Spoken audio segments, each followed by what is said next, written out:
après de nombreuses années à la tête de deux écoles, une de cinéma et l'autre de journalisme,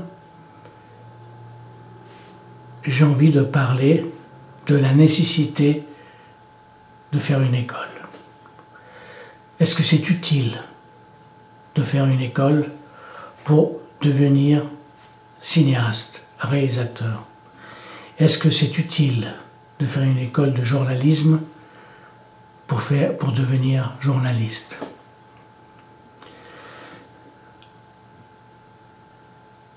J'aimerais vous répondre sincèrement. Je vous dirais, c'est à la fois inutile et utile. Inutile si vous pensez que faire une école, une fois obtenu votre diplôme, vous allez pouvoir faire haut la main des films et que tous les producteurs de films ou tous les journaux du monde vont vous courir derrière, alors cessez de faire une école de cinéma ou de journalisme.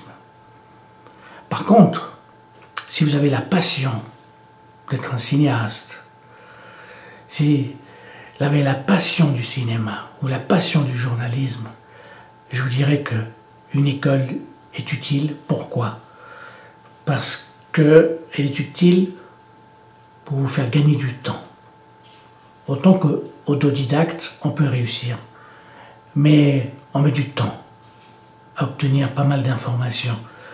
Surtout de nos jours où la technologie évolue rapidement.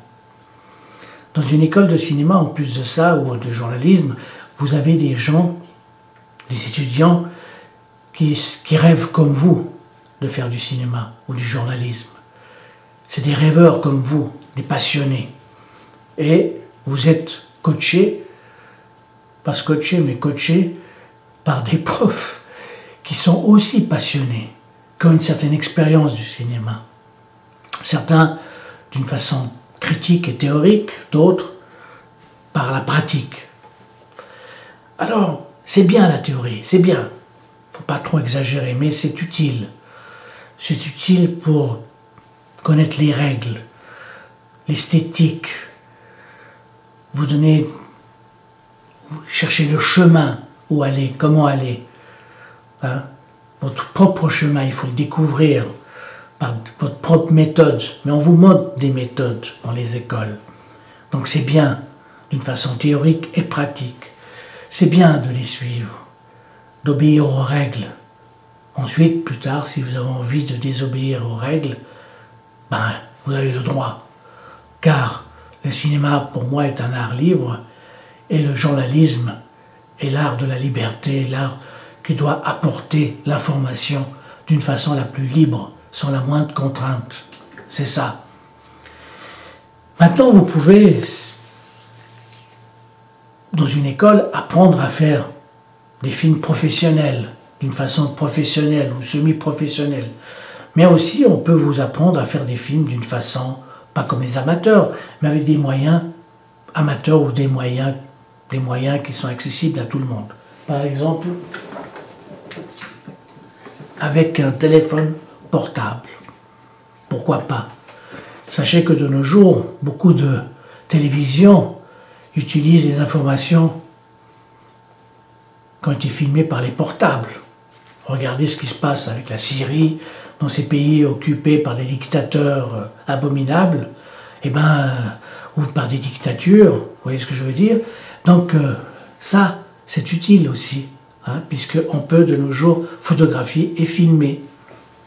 Donc il y a aussi, on peut faire des films avec peu, avec quasiment rien, et avec tout, avec un maximum de matériel. Mais c'est pas parce que vous allez utiliser beaucoup de matériel que vous allez faire le meilleur film du monde. Ce qui compte, quand on fait un film, ou on écrit un sujet journalistique, c'est ce qu'on va dire, c'est la façon de dire les choses, c'est le sujet qui est le plus important.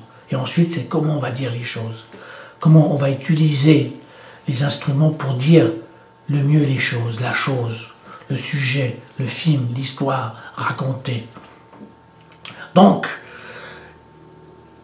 c'est ça que c'est très important dans une école, c'est des gens qui vous montrent des méthodes et qui vous laissent aussi la liberté d'utiliser vos propres méthodes, même si elles sont fantaisistes. Et puis on s'explique, on vous explique le pourquoi, qu'est-ce qui est bien, qu'est-ce qui n'est pas bien. Ça, c'est essentiel. Maintenant, c'est vrai que dans une école, c'est bien d'avoir des professeurs passionnés et surtout un directeur passionné, parce que si un directeur n'est pas passionné, ben, comment va-t-il vous permettre de faire des films? Vous voyez ce que je veux dire? Donc une école doit vous encourager à faire des films, elle doit vous pousser à faire des films. Le travail, si vous voulez, une école est utile aussi pour ça, pour vous pousser, pour vous encourager à faire des films. Pas seulement vous donner un savoir. Mais bon, malheureusement, une école ne peut pas vous apporter des emplois. Ça, il faut vous le dire. Ni un diplôme, c'est votre savoir-faire et vos expériences, vos films, vos textes que vous allez écrire, qui vont peut-être un jour vous ouvrir les portes du succès et de la gloire. Ça dépend de vous. Une école n'apporte jamais, ne rend pas les gens des génies, mais ne les rend pas idiots non plus. Vous voyez ce que je veux dire? Elle vous apporte un savoir et un savoir-faire. À vous de développer tout le reste, de faire vos expériences. Ça, c'est la chose essentielle, c'est faire beaucoup d'expériences, expérimenter. Maintenant, comment peut-on savoir si un prof est bon ou pas? Ben, c'est très difficile. C'est très difficile. Bon, en principe, les gens qui enseignent dans mes écoles, dans mes écoles entre guillemets, c'est pas les miennes, bon bref, là où je suis directeur, eh ben, c'est des enseignants passionnés. Et des fois, je l'ai faite une fois, je l'ai refaite, il n'y a pas si longtemps, j'ai demandé aux étudiants de mettre une note sur l'enseignement de chaque prof et de dire son attitude vis-à-vis des élèves, ça veut dire les relations humaines. Eh bien, j'ai eu des profs qui ont eu d'excellentes notes et des profs qui n'ont pas eu de bonnes notes au point de vue relations humaines. Et certains ont dit que certains cours étaient un peu plus flous. C'était dans le domaine du journalisme. Bon, bref. Mais quelques temps plus tard, j'ai rencontré une étudiante et je lui ai demandé quel est le prof qui vous a donné le plus envie, c'était dans le cas du journalisme, vous a donné le plus envie d'être journaliste. Eh bien, elle m'a dit tel et tel, c'est celui-ci. Eh bien, c'était celui qui était le moins bien noté. Vous voyez ce que je veux dire? Ça veut dire, sur le moment, ce qui explique quoi? C'est que sur le moment, le prof peut être dur, vache, tout ce que vous voulez, imaginez tous les qualificatifs que vous voulez, et puis en réalité, c'est celui qui va vous laisser la meilleure empreinte pour pouvoir continuer par la suite. C'est celui qui va vous encourager, malgré lui, pour vous donner le goût à cette vie professionnelle, à l'envie soit d'être journaliste, soit d'être cinéaste. Donc, c'est très difficile de dire est-ce qu'on a des bons profs, des mauvais profs. Je dirais, moi je dis, il faut que les profs soient passionnés quand ils enseignent. Maintenant, question de relations humaines, on peut apprécier, on peut aimer ou mal aimer un prof, ou détester un prof.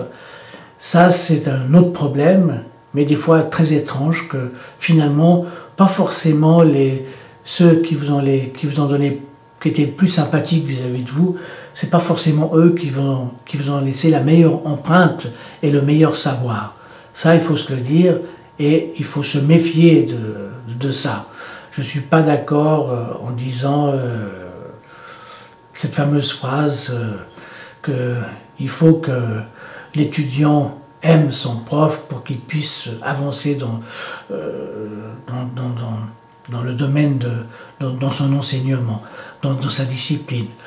Je ne suis pas toujours tout à fait d'accord. Au contraire, des fois, des profs qui ont été durs avec vous, ça vous a obligé à réfléchir, à vous questionner, et plus tard, ça vous a ouvert d'autres portes, et ça c'est des fois très utile. Mais je ne veux pas philosopher là-dessus, pour vous dire qu'une école c'est un univers particulier, où c'est bon d'y être pour se faire des copains, des amis, et réaliser des rêves ensemble.